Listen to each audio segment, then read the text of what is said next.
Bismillahirrahmanirrahim.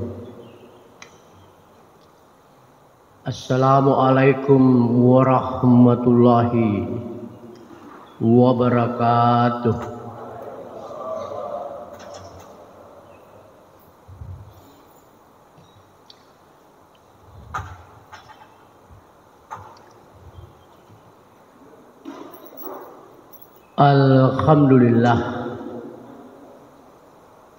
Alhamdulillah laqad khalaqnal insana fi ahsani taqwim. Asyhadu an la ilaha illallah wahdahu la syarikalah. Wa asyhadu anna Muhammadan abduhu wa rasuluh la nabiyya ba'dah. Allahumma salli wa sallim ala sayyidina Muhammad wa ali Muhammad kama shallaita ala Ibrahim wa ala Ibrahim fil alamin innaka Hamidum Majid.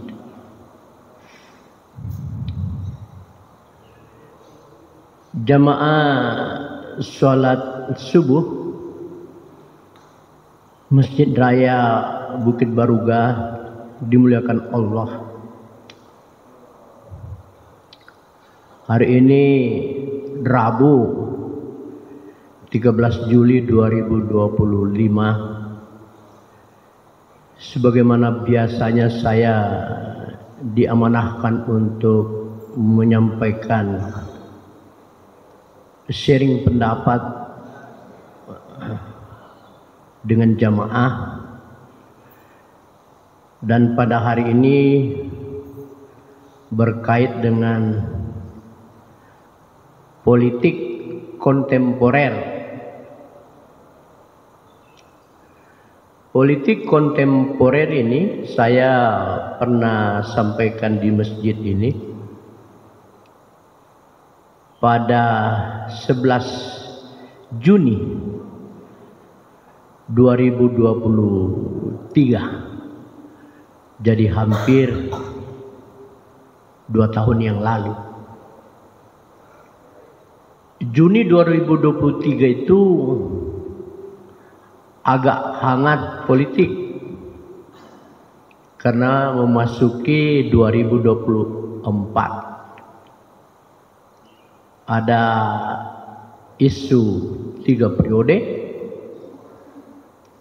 Ada isu perpanjangan masa jabatan dan ramai ketika itu, sehingga saya menulis politik kontemporer. Kontemporer itu adalah, kalau dibahas Indonesiakan, kekinian. Yang kekinian sekarang adalah pemaksulan wakil presiden. Tetapi sebagaimana pada tahun 2023 saya tidak membahas detail-detail isu politik yang kontemporer. Saya hanya bicara mengenai perilaku politik.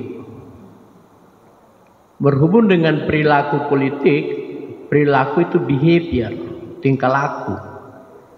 Dan tingkah laku tidak bisa dipisahkan dengan agama.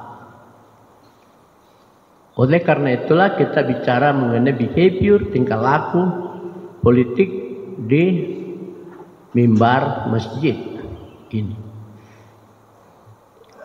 Bapak Ibu dimuliakan Allah, ada seorang pakar, dosen di Universitas California, Amerika Serikat. Dia pakar hukum dan politik Indonesia. Dia memang khusus mempelajari politik Indonesia dan mengajar di sana. Yang bernama JB Boland. Ada pernyataannya dalam satu buku yang pernah saya baca. Bukunya itu berjudul Konstitusi dan Inkonstitusi di Indonesia. Konstitusi dan inkonstitusi pemerintahan di Indonesia. Jadi pemerintahan di Indonesia itu ada yang konstitusional dan ada yang tidak konstitusional. Itu bukunya.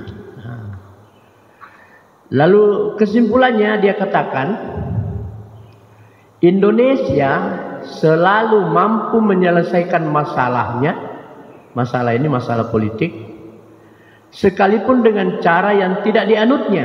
Nah, ini kan menarik. Jadi Indonesia selalu mampu menyelesaikan masalahnya sekalipun dengan cara yang tidak dianutnya. Mari kita lihat apakah pernyataan JB Bolan ini benar adanya. Sebenarnya politik itu, kalau menurut Huntington, yang tidak berpolitik itu hanya kehidupan natural, hubungan antara anak, ibu, orang tua. Itulah kehidupannya minus politik. Tetapi kehidupan yang mengurusi orang lain, makin kompleks urusannya, makin dibutuhkan politik. Maka politik adalah satu cara atau metode untuk mengatur orang banyak yang memiliki keinginan, pikiran yang berbeda-beda. Sehingga dengan demikian, hal-hal yang kompleks membutuhkan politik, yang natural tidak perlu pakai politik. Jadi kita jangan politiki ibu, jangan politiki anak, karena tidak berlaku secara teori. Politik itu di rumah. Menurut Huntington, yang berlaku adalah kehidupan yang kompleks, yang rumit. Ya. Politik itu dalam konteks ini ada dua. Ilmu politik dan dinamika politik. Yang kalau dia bicara mengenai ilmu politik, itu akan bicara sejarah. Tetapi kalau dia bicara tingkah laku politik, maka dia berbicara mengenai perilaku. Jadi yang berkait dengan sejarah adalah yang tradisional, politik tradisional. Tetapi secara modern dia fokus mempelajari perilaku, behavior, tingkah laku politik. Inilah yang dipelajari disoroti oleh JB Bolan mengenai perilaku politik orang Indonesia, behavior.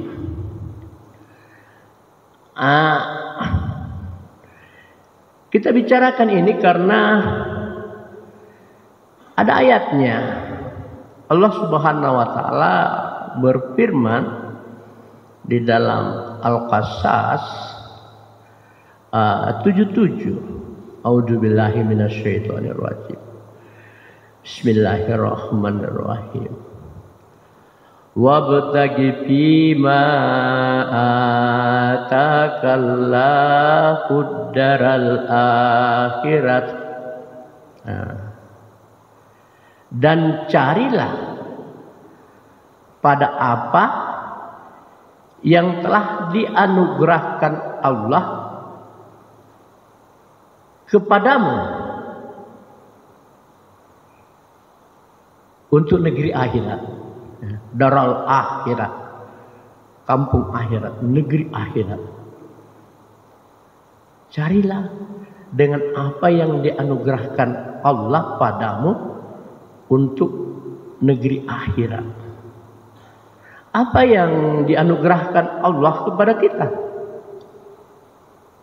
dalam hidup ini? Apa yang dianugerahkan Allah pada kita?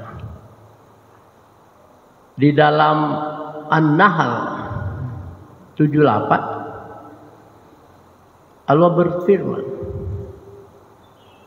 wallahu akhrajakum min butuni ummahatikum la ta'lamuna syai'a. Allah mengeluarkan kita dari perut ibu kita, la ta'lamuna syai'a, tidak mengetahui sesuatu pun. Tidak ada yang kita ketahui sesuatu pun. Nanti setelahnya itu Allah menganugerahkan penglihatan, pendengaran, dan hati nurani. Dikaitkan dengan ayat sebelumnya Al-Qasas itu, dan carilah apa yang Allah telah anugerahkan padamu akhirat. Apa yang dianugerahkan Allah kepada kita untuk dipakai ke akhirat? Itu tadi di An-Nahl. Penglihatan, pendengaran, hati nurani. Kalau nggak pakai itu buta kita. Bahkan dikatakan dalam ayat yang lain kita menjadi hewan, kita menjadi sesat. Itu yang dipakai. Sehingga dengan demikian, dengan ini kita akan menjadi manusia. Dan kalau ini dipakai di dalam politik, maka kita telah memanusiakan politik itu. Allah berfirman di dalam At-Tin 14. Saya bacakan tadi sebagai pembuka. Laqad khalaqnal insana fi ahsani taqwim. Sungguh kami telah benar-benar menciptakan manusia dalam bentuk yang sebaik-baiknya. Kita telah diciptakan dalam bentuk yang sebaik-baiknya. Sisa kita, bagaimana dengan karunia Allah itu, kita mengelola kehidupan dan memanusiakan apa yang ada di dalam wujud. Yang jelasnya Allah tidak menyukai orang yang berbuat kerusakan. Di ayat pertama itu Allah tidak menyukai orang yang berbuat kerusakan. Sekarang seperti apa politik di Indonesia itu menurut Jebolan itu? Ada dua hal yang menyangkut politik itu.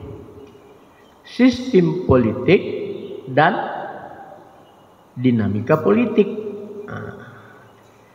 Sistem politik dan dinamika politik. Sistem itu adanya sub-subsistem yang bekerja, berproses dalam satu sistem. Di masjid kita ini ada sistem. Bahkan ada sound system. Ada tempat air wudhu, ada pengurus. Lengkap. Ini satu mekanisme, satu sistem. Politik seperti itu. Ada sub-subnya untuk mendukung bekerjanya sebuah sistem. Tapi terkadang sistem ini tidak bekerja di politik itu. Yang lebih dominan adalah dinamika politik. Jadi ada sistem politik, ada dinamika politik. Dinamika politik itu, dinamika itu sebenarnya berasal dari bahasa Inggris. Dynamics. Dinamik itu bahasa Inggris. Kalau dinamik dalam bahasa Inggris selalu bersemangat. Jadi kalau orang memiliki dinamik yang tinggi selalu bersemangat. Tetapi dalam bahasa Inggris juga kalau dibagi dinamik itu ditambah S menjadi dynamics, maka itu menjadi sumber tenaga atau sumber gerak. Jadi beda dinamik dengan dynamics. Di Indonesia dalam dinamika politik disatukan ini. Ada kekuatan, ada semangat, Dan ada selalu yang menjadi sumber gerak. Jadi bertemu dia. Ada semangat dan ada sumber gerak. Jadi tidak ada pergerakan politik di Indonesia tanpa sumbernya. Ada tokoh di baliknya. Ada yang mengolah, ada yang adu-adu. Nah, seperti itu sejak kita merdeka. Sejak kita merdeka, tidak pernah tidak minus dari dinamika politik. Kita ingat dekret Presiden 5 Juli. Dekret itu tidak ada dalam konstitusi. Tidak ada. Tidak ada dalam undang-undang itu mengenai dekret. Dekret diambil presiden karena dinamika politik. Super semar juga tidak ada dalam konstitusi. Dalam keadaan negara bagaimana dialogkan super smart tidak pernah dicantumkan. Itu masuk di dalam dinamika politik. Apa unsur-unsur yang ada dalam dinamika politik itu? Jadi kalau orang tidak melalui sistemnya, mekanismenya, dinamikanya selalu diselesaikan dengan cara konsensus. Nah, di Indonesia ini di Orde Baru 1966 itu lahir satu konsensus nasional. Itu ada bukunya Nugroho Noto Susanto. Konsensus nasional. Kalau konsensus tidak jalan di Indonesia ini selalu dilakukan dengan kohesi. Kohesi. Yang berbeda-beda itu berbagi. Kau dapat apa, saya dapat apa. Itu kohesi. Selalu itu dalam politiknya. Selalu ada konsensus, ada kohesi. Setelah kohesi ada lagi konsesi. Nah, kalau dilakukan ini, kau dapat ini, saya dapat ini, konsesi.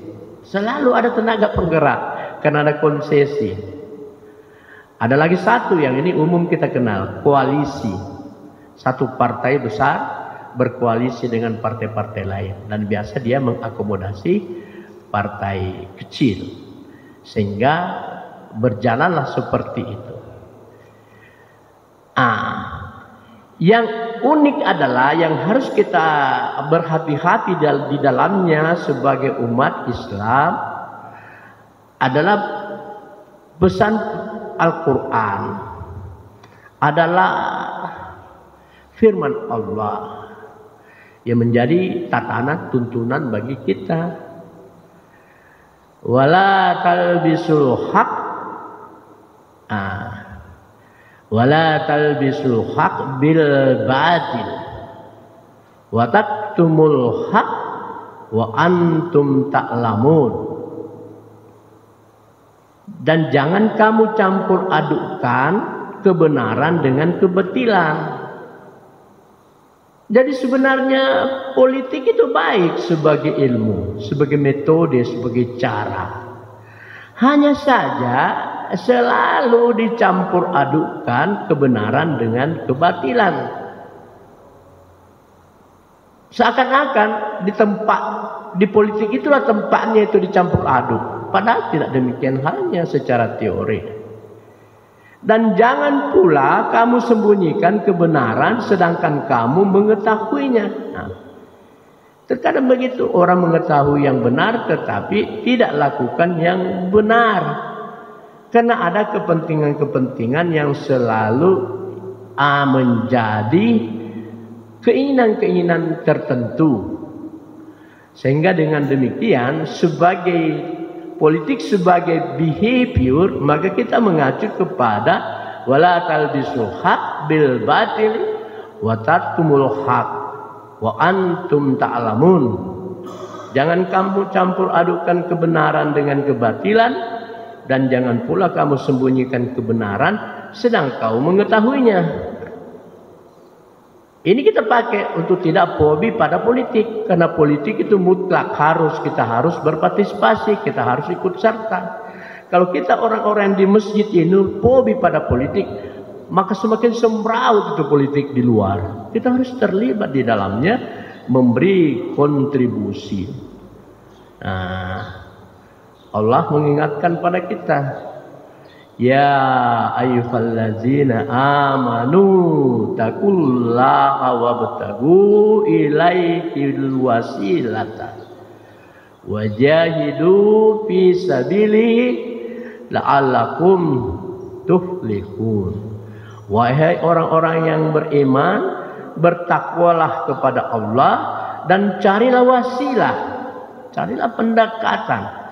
Apa saja yang bisa dilakukan sebagai pendekatan kepada Allah. Dan di situ kita berjihad, berjuang di jalannya agar supaya kita beruntung. Pesan terakhir bahwa mari kita memperbaiki diri dan tidak terlena pada YouTube, tidak terlena pada informasi yang tidak proporsional, kita tidak pada garis lurus. Sebagai orang mukmin, sebagai orang beragama, semoga kita semua dalam lindungan Allah Subhanahu wa taala. Aqulu qouli hadza wa astaghfiru innahu wal ghafurur rahim. Assalamualaikum warahmatullahi wabarakatuh.